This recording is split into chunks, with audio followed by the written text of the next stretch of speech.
Tetapi dia ada niatnya kelompok-kelompok tertentu yang berniat untuk menghancurkan, menurunkan Presiden Republik Indonesia sebagai pemimpin yang sah. Maka dari NTT kami memberikan pesan bahwa Presiden yang tidak pernah punya kesalahan apapun, tidak mempunyai kesalahan apapun, bahkan secara luar biasa, jangan pernah ada yang coba-coba. Jangan pernah ada yang coba-coba.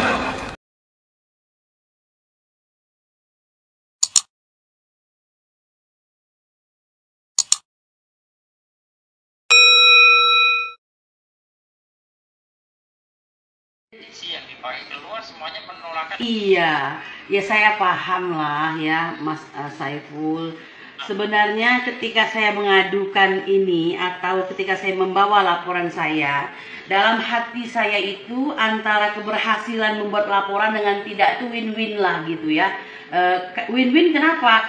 Ketika Kapolri Listio menjanjikan seperti itu kan kita merasa ada harapan gitu kan. Tapi di sisi lain saya memikirkan tidak mungkin dalam waktu singkat itu bisa berubah ya kan. Kecuali ada suatu gerakan yang luar biasa dengan niat yang kuat dari pihak Kapolri sendiri menginstruksikan kepada anak buahnya harus begini begitu misalnya kan. Itu berbeda. Jadi bagi saya begini, wa mayyatakillah yaj'allahu makhraja gitu ya. Tugas kita itu kan sebenarnya hanya bertakwa. Jalan keluar itu Tuhan yang memberikan. Jadi saya mendatangi Bareskrim itu hanya bagian daripada upaya sebenarnya Mas. Nah bahwa itu diterima atau tidak itu bukan kapasitas saya dalam hal ini. Saya ingin mengedukasi masyarakat. Dalam posisi saya sebagai wanita ya, saya ini bukan siapa-siapa lah gitu. Saya ingin ayo kita sadar gitu bahwa ini ada kesalahan nih dan itu harus diperbaiki terang benderang di depan mata kita karena pembandingnya sudah ada, bahkan maaf kita katakan orang tersebut terhukum ya kan, organisasinya dibubarkan, laskarnya mati dibantai gitu ya, maaf saya harus katakan itu, kemudian rekening organisasi bahkan keluarganya diblokir ya kan. Ini kan artinya serius dianggap oleh mereka, makanya harus dihukum sedemikian rupa. Nah lalu bagaimana ketika peristiwa yang sama dilakukan oleh kepala negara? Beranikah Presiden meminta maaf, ya kan, mengklarifikasi secara jujur nih, bukan cari alasan pembenar. Jadi kalau kita melihat pembanding tadi, yang satu dicari-cari kesalahannya, yang satu sekarang ya maaf saja saya katakan ini bagi istana mencari-cari pembenaran atas peristiwa tersebut gitu. Oke. Artinya kalau ditanya pesimis antara pesimis dan optimis terkait dengan penegakan hukum di negeri ini selama rezimnya berkuasa seperti apa kalau jenengan menjawabnya?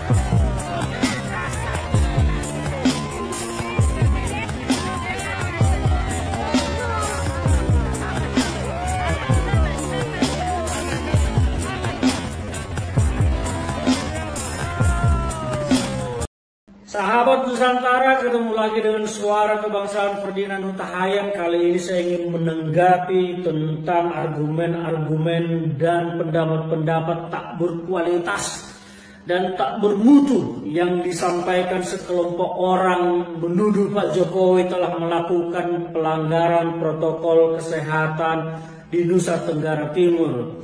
Kemarin Pak Jokowi berkunjung ke Nusa Tenggara Timur, meresmikan bendungan di sana untuk suburnya pertanian di Nusa Tenggara Timur dan menjadi lumbung pangan.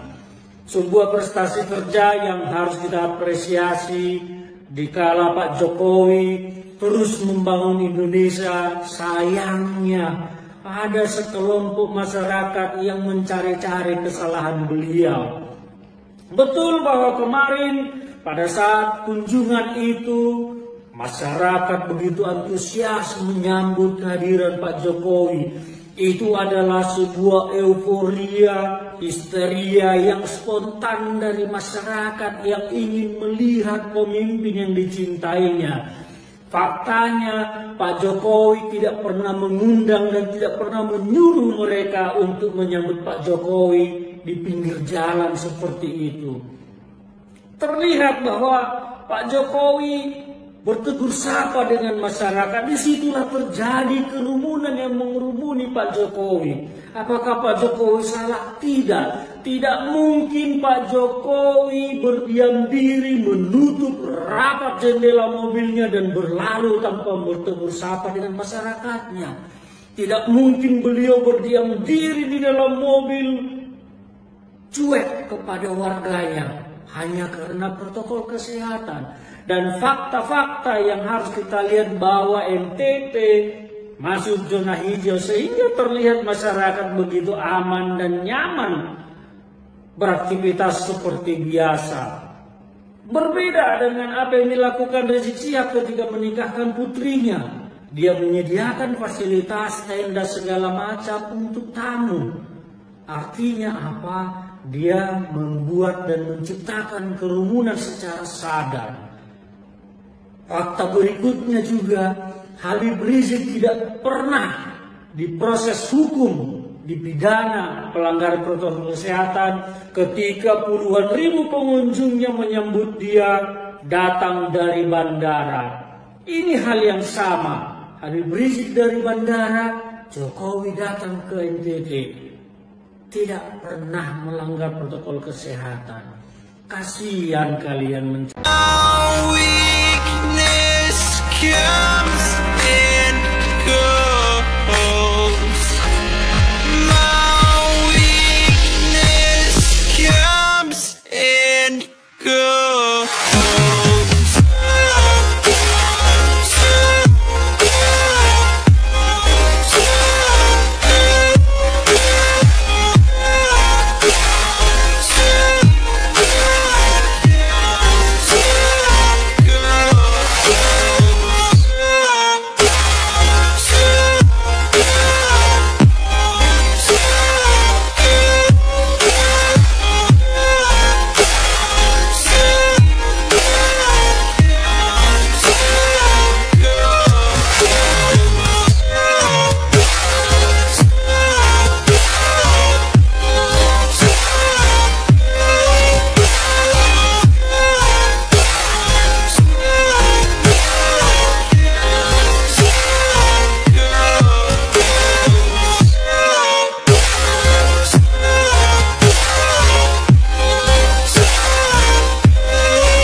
Dr. Tirta, gimana sih komentarnya mengenai kerumunan yang terjadi akibat antusiasme warga di NTT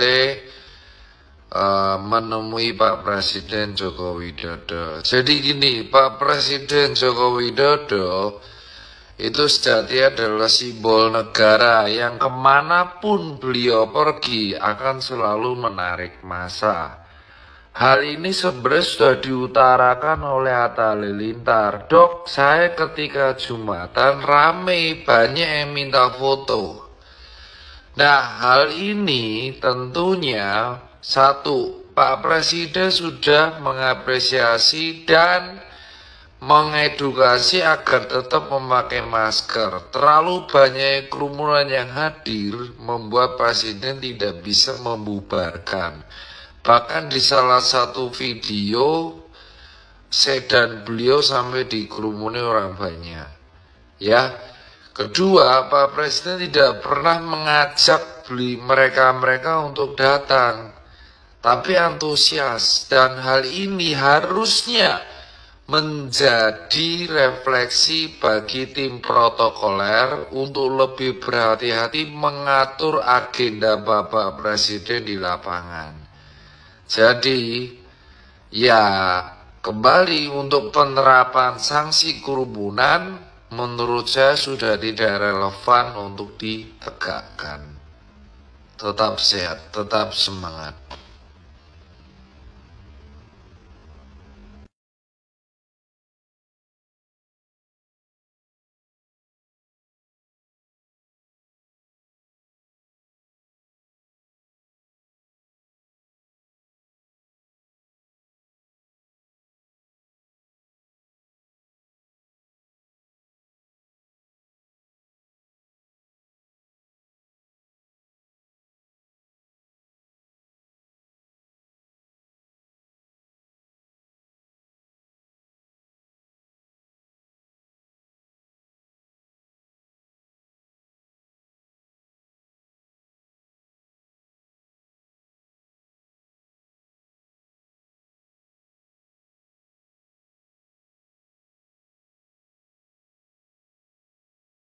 Jokowi berdiam diri menutup rapat.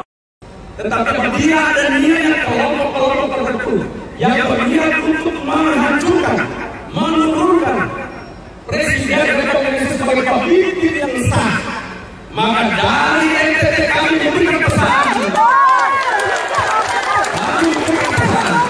bahwa Presiden yang tidak pernah punya kesalahan apapun, tidak mempunyai kesalahan apapun, bahkan secara luar biasa, jangan pernah